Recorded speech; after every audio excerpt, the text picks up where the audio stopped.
પુણ્ય શ્લોક ભારત માતાની કેડે રમતા બાળક જેવા કચ્છના સમુદ્ર કિનારે આ માંડવી નગર, તેની પાસે 1000 વર્ષ પુરાણો વૈભવ અને સમૃદ્ધિનો અતીત છે અને એ જ ભૂતકાળની રેતીમાં ચમકી રહ્યું છે એક ઝગમગ મોતી, પંડિત શ્યામજી કૃષ્ણ વર્મા.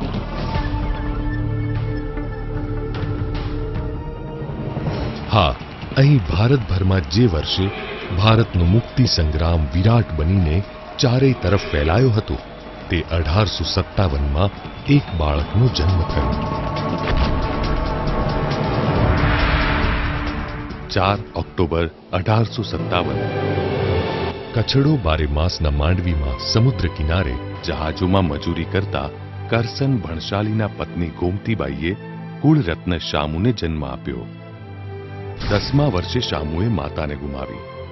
પિતાએ વિધવા સાથે પુનર્લગ્ન કર્યા એટલે ડાઈ નામની તેને બહેન મળી. શામુને માટે આકાશ આંબવાનું સપનું સહજ હતું. મ્યુનિસિપલ દીવાના અજવાળે અને ભૂભુ પંડ્યાની ધૂળિયા નિશાળે તેણે પ્રાથમિક ભણતર પૂરું કર્યું. દ્વારિકાથી આવેલા સાધ્વી હરકુંવરબાએ બાળ શામુના સંસ્કૃતના જ્ઞાનથી પ્રભાવિત થઈને વિષ્ણુ સહસ્ત્રનામ સ્તોત્રનો ગુટકો આપ્યો અને કહ્યું, સંસ્કૃત તારા પ્રાણને ઉજાળશે. 1870માં ભુજની એંગ્લો વર્નાક્યુલર સોસાયટીની સ્કૂલમાં ભણતી વખતે મુંબઈના શેઠ મથુરાદાસ લવજી સાથે અષ્ટાધ્યાયીની ચર્ચા કરી. આવડો તરુણને આટલું અગાધ જ્ઞાન! શેઠ તેને પોતાની સાથે મુંબઈ લઈ ગયા. ત્યાં પહેલા વિલ્સન અને પછી એલ્ફિન્સ્ટન શાળામાં પ્રથમ વર્ગમાં સફળ થયા. વિશ્વનાથ શાસ્ત્રીની પાઠશાળામાં સંસ્કૃતનું અધ્યયન કર્યું. 1876માં ઓક્સફર્ડ અધ્યાપક મોનિયર વિલિયમ્સ સંસ્કૃત કોશ તૈયાર કરી રહ્યા હતા. મુંબઈમાં શ્યામજીને મળ્યા. લંડન આવવા આમંત્રણ આપ્યું. થિયોસોફિકલ સોસાયટીના મેડમ બ્લેવેન્સ્કીએ લખ્યું, અરે, મોનિયર કરતા શ્યામજી વિદ્વત્તામાં અનેક રીતે ચડિયાતા છે, તે શા માટે જાય? પણ સ્વામી દયાનંદે શ્યામજીને કહ્યું, જાઓ શ્યામજી, પ્રચંડ ભારતવાસી તરીકેની ઇંગ્લેન્ડને ઓળખ આપો. લંડનમાં શરૂઆતમાં શ્યામજીને મુશ્કેલી પડી. નિશ્ચિત દિવસથી થોડાક મોડા પડ્યા હતા, પણ પછી દ્રઢતાથી પુરુષાર્થ શરૂ કર્યો. ઓક્સફર્ડમાં પહેલા ભારતીય સ્નાતક, ઇનર ટેમ્પલમાં પ્રવેશ અને બાર એટ લો, એશિયાટિક સોસાયટી અને પુરાતત્વ પરિષદમાં યાદગાર નિબંધોની પ્રસ્તુતિ, આ સિદ્ધિ હાંસલ કરીને થોડા સમય માટે ભારત આવ્યા. પત્ની ભાનુમતીને લઈને ઇંગ્લેન્ડ ગયા. 2 વર્ષ પછી ભારત પાછા ફર્યા. ભારતમાં અજમેર, મુંબઈ, ઉદયપુર, રતલામ, જૂનાગઢ, વકીલાત અને રજવાડાઓમાં દિવાનપદના કડવા મીઠા અનુભવો અને લોકમાન્ય તિલકની સાથે મૈત્રી સધાઈ. તિલકને માંડલેની સજા થઈ ત્યારે તેમનું વિધાન યાદ આવ્યું, પરદેશ જઈને ભારત મુક્તિના પ્રયાસ ધપાવો. લોકમાન્ય તિલકે જે અગ્નિપથ પકડ્યો છે તે સ્વાધીનતા સુધી લઈ જશે. હું જઈશ, વિદેશે પહોંચીશ, ખુલ્લા અવાજે દુનિયાના દેશોને જણાવીશ, જુઓ જુઓ, અમારા દેશ પર બ્રિટિશ સામ્રાજ્યવાદનો અભિશાપ ઉતર્યો છે. તેઓ ગરીબી, રોગચાળો, ભૂખમરો, દમનખોરી, જેલ, તોપ અને ફાંસીના રસ્તેથી ભારતને નષ્ટ કરી રહ્યા છે. We want total independence of our motherland. 20મી સદીની શરૂઆત થઈ અને સ્વાતંત્ર્ય સંગ્રામનો પાંચજન્ય વિદેશી ધરતી પર ફૂંકાયો. શ્યામજી તેમાં અગ્રેસર રહ્યા. સ્વાતંત્ર્યવાદી હર્બર્ટ સ્પેન્સરની અંતિમ યાત્રામાં સ્પેન્સર સ્કોલરશીપ અને વ્યાખ્યાનમાળા માટે નાણાંની જાહેરાત કરી. 18 ફેબ્રુઆરી 1905 ભારત માટે સ્વરાજનો રણઘોષ કરતી હોમ રૂલ સોસાયટી લંડનમાં સ્થપાઈ. ત્યાં નક્કી થયું કે અખબાર પણ જોઈશે અને દુનિયાભરના દેશોમાં ભારતીય સ્વાતંત્ર્યની આહલેખ જગાવતું ઇન્ડિયન સોશિયોલોજિસ્ટ અખબાર શરૂ થયું. તંત્રી શ્યામજી કૃષ્ણ વર્મા, કિંમત 1 પેની, મુદ્રાલેખ an organ of freedom and political, social and religious reform. પ્રકાશન સ્થળ Queenswood avenue, Highgate, London north. અને હર્બર્ટ સ્પેન્સરના વાક્યથી શરૂઆત, સ્વતંત્રતા, મનુષ્યની સ્વતંત્રતા. 1905 થી 1927 સુધી આ અખબાર ચાલ્યું, રણઘોષ કરતું રહ્યું. લંડનમાં તેના પર પ્રતિબંધો મુકાયા. આયરિશ પ્રકાશક ગાય ધ આલ્ડ્રેડને જેલ મળી. પ્રેસ જપ્ત થયું. લંડનથી અખબારનું પારિસ સ્થળાંતર થયું. વિશ્વયુદ્ધ દરમિયાન ઇંગ્લેન્ડે ફ્રાન્સને આ રાજદ્રોહી અખબાર અને તેના તંત્રીને બ્રિટનને હવાલે કરવા જણાવ્યું. ફ્રાન્સથી આ અખબાર જીનીવા પહોંચ્યું. પંડિતજીના અંતિમ વર્ષો ત્યાં વીત્યા. એક સ્વાતંત્ર્યવાદી અખબારના આટલા સ્થળાંતરો છતાં અવિરત વહેતી કલમ થકી વિચારની સહસ્ત્રધારા વિશ્વના ઇતિહાસની આ વિરલ ઘટના છે. અને એ જ રીતે 1905માં રચાયું હતું ઐતિહાસિક ભારત ભવન, ઇન્ડિયા હાઉસ, ભારતનું ક્રાંતિ તીર્થ. 3 માળની આ હાઈગેટ પરની ઇમારત બ્રિટિશરોને માટે મિસ્ટ્રી હાઉસ હતું, પણ ભારતનું તે ક્રાંતિ તીર્થ હતું. ભારતથી અભ્યાસ માટે આવતા વિદ્યાર્થીઓને છાત્રવૃત્તિ અને નિવાસની વ્યવસ્થા શરૂ થઈ. તેનું ઉદ્ઘાટન બ્રિટિશ સ્વાતંત્ર્યવાદી હિન્ડમેને કર્યું. ત્યારે બેરિસ્ટર સરદારસિંહ રાણા, મેડમ કામા, લાલા લજપતરાય, દાદાભાઈ નવરોજી બધા ઉપસ્થિત હતા. ઇન્ડિયા હાઉસે ઇતિહાસ રચ્યો. ન ભૂતો ન ભવિષ્યતી. અસંખ્ય ઘટનાઓ તેની સાથે જોડાઈ. અહીં જ દક્ષિણ આફ્રિકાથી આવેલા બેરિસ્ટર મોહનદાસ કરમચંદ ગાંધીની શ્યામજી કૃષ્ણ વર્મા સાથે મુલાકાત થઈ હતી. ટિળક મહારાજના પત્ર સાથે વિનાયક રાવ સાવરકર લંડન પહોંચ્યા અને જ્વલંત અધ્યાયો રચાયા. 1857ની અર્ધ શતાબ્દી ધામધૂમથી ઉજવાઈ. લેનિન સાથે અહીં મુલાકાત થઈ. 1857નો ઇતિહાસ સાવરકરે લખ્યો. ભારતીય હુતાત્માઓને અંજલિ અપાઈ. યુવાન મદનલાલ ધીંગરાએ બ્રિટિશ ગુસ્તાખ અધિકારી કરઝન વોયલીનો જાહેરમાં પિસ્તોલની ગોળીથી વધ કરીને ફાંસી મેળવી.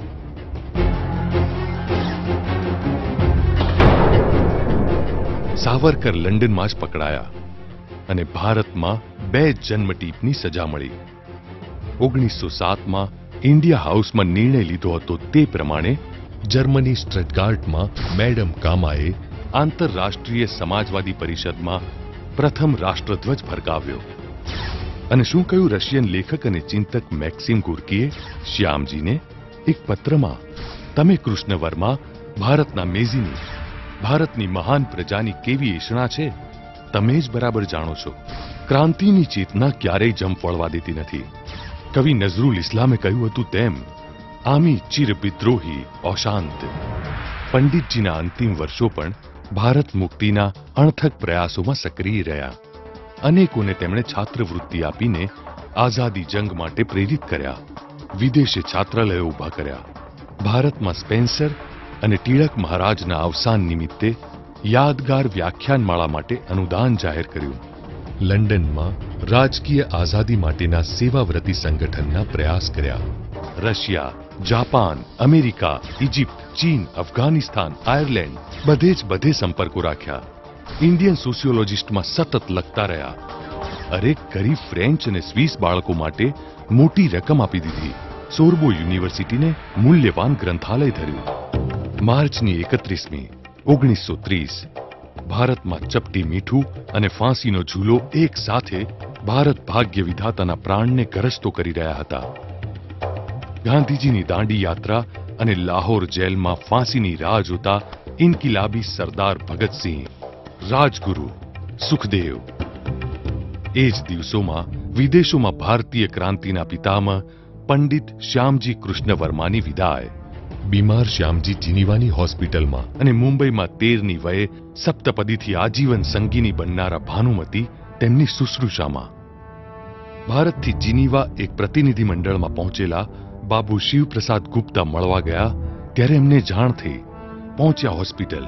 શ્યામજી કૃષ્ણ વર્માના મૃતદેહ પર માથું ઢાળીને અફાટ રુદન કરી રહ્યા હતા ભાનુમતી.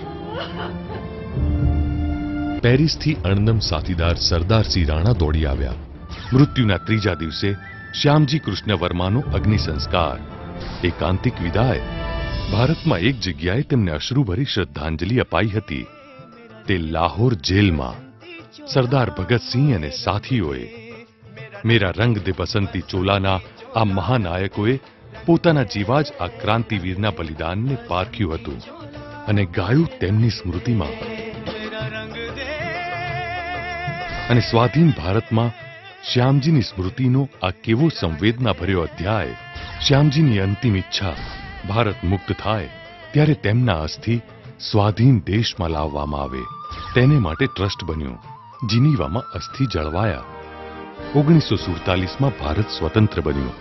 1950માં બંધારણ રચાયું. પહેલવેલી સંસદમાં એવા 50 સાંસદો હતા જેમણે પંડિતજી અને રાણાની છાત્રવૃત્તિથી વિદેશોમાં અભ્યાસ કર્યો હતો. ઇન્દુલાલ યાજ્ઞિકે પંડિતજીનું પહેલું આધિકારિક જીવનચરિત્ર લખ્યું 1935માં, છપાયું 1950માં. ઇન્ડિયન સોશિયોલોજીસ્ટના અંકોના પુનઃ પ્રકાશન સાથે બીજું જીવનચરિત્ર છપાયું 2001માં. વિષ્ણુ પંડ્યા આરતી પંડ્યાએ લખ્યું તે તત્કાલીન વડાપ્રધાન અટલ બિહારી વાજપેયી અને મુખ્યમંત્રી નરેન્દ્ર મોદીએ લોકાર્પિત કર્યું ભુજ કચ્છમાં. 2003માં મુખ્યમંત્રી નરેન્દ્ર મોદી જીનીવાથી અસ્થિકુંભ લઈને ગુજરાત આવ્યા. આખું ગુજરાત ક્રાંતિવીરની સ્મૃતિમાં ધસમસતી લાગણી ભર્યું બન્યું અને માંડવીમાં શ્યામજીના જન્મ નિવાસે અસ્થિકુંભ સ્થાપિત કરાયા. માંડવીના સમુદ્ર કિનારે પંડિત શ્યામજી કૃષ્ણ વર્મા સ્મારકના શ્રી ગણેશ થઈ ચૂક્યા છે. 4 ઓક્ટોબર 2009ના પંડિતજીના જન્મદિવસે આ સ્મારકનું ખાતમુહૂર્ત થયું. અહીં લંડનના ઇન્ડિયા હાઉસની ઇમારતનો અંદાજ મળશે. સ્વાતંત્ર્યવીરોના ચિત્રો અને પુસ્તકો તેમજ સ્મૃતિચિહ્નો નિહાળીને નવી પેઢી રોમાંચિત થશે. માંડવી પાસે મસ્કા ગામ નજીકમાં વિશાળ પરિસરમાં પંડિતજી અને જીવન સંગીની ભાનુમતીની પ્રતિમાઓ પ્રેરણા આપશે. 1857ની 4 ઓક્ટોબરે લીમડાવાળી શેરીમાં જન્મેલા શ્યામજી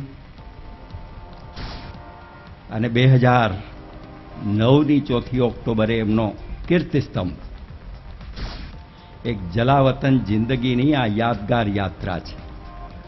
કચ્છથી માંડીને અનેક લોકોના એમાં સમર્થન 1967થી સાંપડ્યા છે. એક પછી એક પ્રયત્નો થતા રહ્યા, પુસ્તકો લખાયા અને એનું અંતિમ પરિણામ વર્તમાન મુખ્યમંત્રી શ્રી નરેન્દ્રભાઈના વરદ હસ્તે વિદેશમાં જઈને પોતાના વિસ્મૃત ક્રાંતિકારના અસ્થિ ખભે ઉપાડીને લાવ્યા હોય આ વિરલ ઘટના છે. શ્યામજી કૃષ્ણ વર્મા સાથે આ દેશની તરુણાઈને જોડવા માટેનો પ્રયાસ એ દિશાનું એક જવાબદારી ભર્યું સાત્વિક પગલું છે. અન્યાયની સામે સંઘર્ષ કરવો અંગ્રેજોના નાક નીચે મિત્રો, જ્યાં અંગ્રેજ સલ્તનતો ક્યારે સૂર્યાસ્ત નહોતો થતો એ ભૂમિ પર ઉભા રહીને આ શ્યામજી કૃષ્ણ વર્માએ અંગ્રેજ સલ્તનતને લલકારી હતી અને મિત્રો હિન્દુસ્તાન પર અત્યાચાર કરનાર લોકોને મદનલાલ ધીંગરાને પિસ્તોલ આપીને કહ્યું આને રેંચી નાખવાય. અને મદનલાલ ધીંગરાએ લંડનની ધરતી પર હિન્દુસ્તાન પર અત્યાચાર કરનાર લોકોને ગોળીઓથી ભીંડી દીધા. મિત્રો જે દિવસે શ્યામજી કૃષ્ણ વર્માએ દેહ છોડ્યો ને 1930માં, એ વખતે આ દેશના આઝાદી સાથે જોડાયેલા અનેક લોકો હતા કે જેમને શ્યામજી કૃષ્ણ વર્માને શ્રદ્ધાંજલિ આપવાની ફુરસદ નહોતી મળી. અને જ્યારે ભગતસિંહને જેલમાં ખબર પડી લાહોરમાં કે શ્યામજીએ દેહ છોડ્યો છે, ત્યારે આ દેશની અંદર શ્યામજીને શ્રદ્ધાંજલિ આપવાનું કામ લાહોરની જેલમાં ભગતસિંહે કર્યું. આ દેશની આઝાદીનો જે આનંદ લૂંટીએ છે એના માટે કેટલા બિરલાઓએ બલિદાન આપ્યા છે. એ બલિદાનની ગાથાનો અનુભવ કરી શકે એવું પ્રેરક સ્થાન આ માંડવીના દરિયા કિનારે ઊભું કરવાની નેમ છે ભાઈઓ.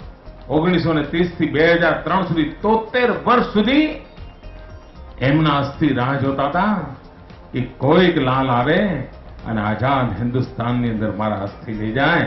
મારા જીવતા જીતો હું આઝાદી ન જોઈ શક્યો, પરંતુ મારા અસ્થિ આઝાદ હિન્દુસ્તાનમાં જાય એના માટેની એક તડપ લઈને જેના અસ્થિ રાહ જોતા 73 વર્ષ સુધી અસ્થિ રાહ જોતા રહે. ઇતિહાસની દુનિયાની કદાચ આ વિરલ ઘટના છે. અને 73 વર્ષ સુધી રાહ જોયા પછી એ અસ્થિને હિન્દુસ્તાનમાં આવવા માટેનો અવસર મળ્યો. અને આ દેશના અંદર અનેક લોકોએ આશ્ચર્ય હતું કે આખરે આ શ્યામજી કૃષ્ણ વર્મા હતા કોણ? ઇતિહાસ ભૂલવાડી દેવામાં આવે છે. સ્વરાજ માટે ખપી જવાનું હતું, સુરાજ્ય માટે દેશ માટે જીવી જવાની જરૂર છે. શ્યામજીનું જીવન દેશ માટે જીવવાની આપણને પ્રેરણા આપે એ જ અપેક્ષા. જય જય ગરવી ગુજરાત. ગુજરાતમાં પહેલી જ વાર સશસ્ત્ર જંગના વિચારક અને સમર્પિત મહાનાયકની સ્મૃતિમાં સ્થાપિત આ સ્મારકની ભૂમિ પર એક જ સ્વર સંભળાય છે, તેરા વૈભવ અમર રહે માં, હમ દિન ચાર રહે ન રહે.